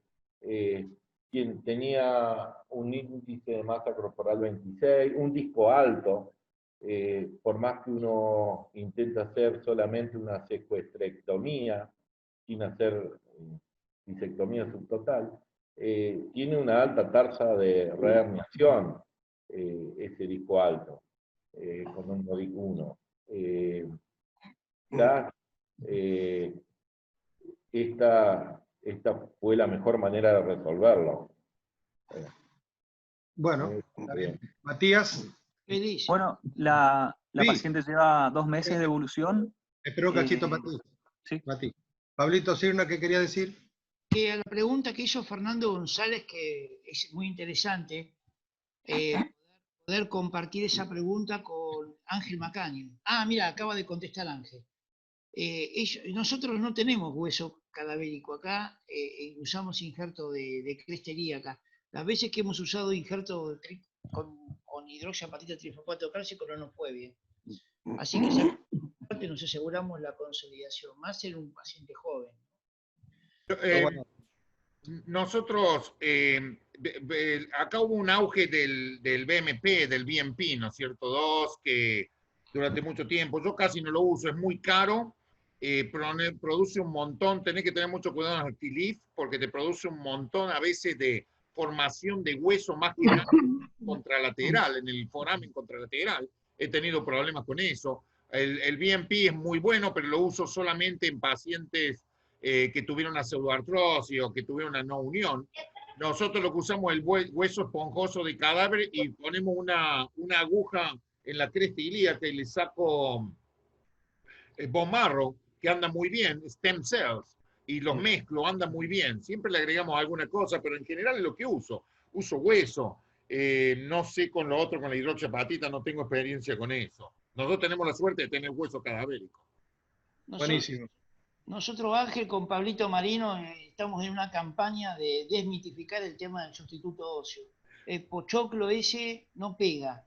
Y acá hay muchos traumatólogos generales, no sé si les pasa lo mismo cuando quieren rellenar una superficie de un quiste o... Yo la verdad que he sacado más cantidad, sale como una pasta blanca y realmente no hay osteoconducción, no hay osteoinducción como nos dicen. Nos mintieron con eso, la industria nos mintió. Sí, si puedo hacer una pregunta, porque entonces yo he hecho todo ilegal. Cuando yo hacía traumatología en Villa María con mi socio, cada vez que había una fractura de cadera, le hacíamos los análisis al paciente de SIDA, de todas las cosas, agarraba la cabeza femoral, la ponía en triple bolsa con vacuum y la guardábamos en el freezer y la usaba de vuelta. ¿Eso está prohibido? Totalmente. Entonces no digamos nada, fui preso, lo hicimos por años, Está prohibido. A ver, hecho así está prohibido, Ángel, pero ahí hay una empresa, hay un par de empresas que se dedican a la recuperación y hacen todo legal. Es una empresa que está en Rosario, con la que nosotros trabajamos, y como las cabezas femorales, y a veces, pero después dependemos de que no solamente de que tiene que estar autorizado el médico, el hospital o el sanatorio donde lo vas a utilizar. Eso se renueva anualmente, es obviamente un trámite que, como todos los trámites acá, no es un trámite fácil, pero además tiene un costo más alto a veces que el injerto óseo común o que los fosfatos tricálcicos y demás. O sea que son varios los inconvenientes, pero a veces podemos nosotros también disponer de hueso cadavérico. Pero hay que cumplir todo esto, que el sanatorio, que vos tenés que tener autorización y que además la obra social esté dispuesto a pagar un poco más. Bueno, Matías, si vos querés terminar el caso. Sí, la paciente lleva 2 meses de evolución, está sin lumbalgia y sin ciatalgia, así que ahora está en rehabilitación con kinesiología y bueno, tiene un buen postoperatorio. Bueno, muchísimas gracias, Matías, excelente, felicitaciones, agradecido por tu colaboración.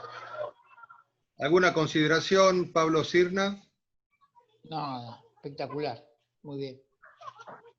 Sabemos que tenemos otro Zoom ahora, un webinar a las 22 con Latinoamérica. Vamos a continuar la fiesta. Bueno, yo le quiero agradecer especialmente a Ángel Macaño de haberse tomado su tiempo con tanto trabajo que tiene, y a vos, Pablito, que siempre estás atento, y a todos los muchachos del CAJO que realmente participaron. Agradecerles en nombre de la Asociación de Traumatología, de nuestro director científico, que es el doctor Laprovita, y bueno, de toda la masa societaria, agradecerle a todos ustedes. ¿Cómo le va? Y una de las cosas que quiero decir es que estamos con una propuesta del CACO, Félix, vos que sos un impulsor acervo del CACO, estamos con una propuesta de armar un argentinos columnólogos por el mundo. Ya estuvo Federico Girardi, le vamos a decir a Sebastián Chalosky, que está en Francia, y a Tito Macaño, que seguramente vaya preparando algún tema interesante para poder aprender. Es un cordobés trucho en Estados Unidos. Dame Fernet, hacemos lo que sea. Bueno, Ángel, te agradezco muchísimo. Gracias a ustedes, un placer. Realmente ha sido muy placentero escucharte y claro para toda la gente acá, que somos 120 socios en nuestra asociación y bueno, la gran participación de todos. Agradecido, Angelito. Nos vemos. Muchas gracias a ustedes, un placer. Muchas gracias. Pablo, muchas gracias, Ángel. Chao. Un abrazo a todos, gracias Félix, abrazos. No, por favor, gracias Pablo Signa por tus colaboraciones, gracias Pablo Risi también y a todos los compañeros del CACO. Un abrazo, gracias. Agradecido también por escucharnos. Llegamos a 42 participantes, a pesar de no ser tan columnólogo en la provincia de Misiones. No, 57, 57. 57, sí. Nos quedamos trucho con nuestro participante de CTO, que es el doctor Amaro, que iba a preparar un caso y se quedó. Se nos quedó porque no tiene buena internet. Bueno, saludos a todos. Saludos a... Está la doctora Wendy Rojas, de Bolivia, que es una médica que se dedica al intervencionismo, y el doctor, ¿cómo se llama? Saludos desde Bolivia. Bolivia. Muchas gracias, doctora. Muchas gracias por su participación. A ustedes por compartir con nosotros. Gracias. Por favor. ¿Y qué más está también? Hay varios algólogos, ¿eh? El doctor Dino Aguilar, amigo de personal de Angelito también, de Nicaragua. Señor, doctor Aguilar Estea. Muy buena participación de todos. Gracias a todos por colaborar. Gracias. Qué lindo, ¿eh? Está Guille, mirá. Tenés tiempo de tomar un cafecito, Pablo, para comencemos el próximo. Cerveza, muchachos, no café. Sí. Que te altera mucho.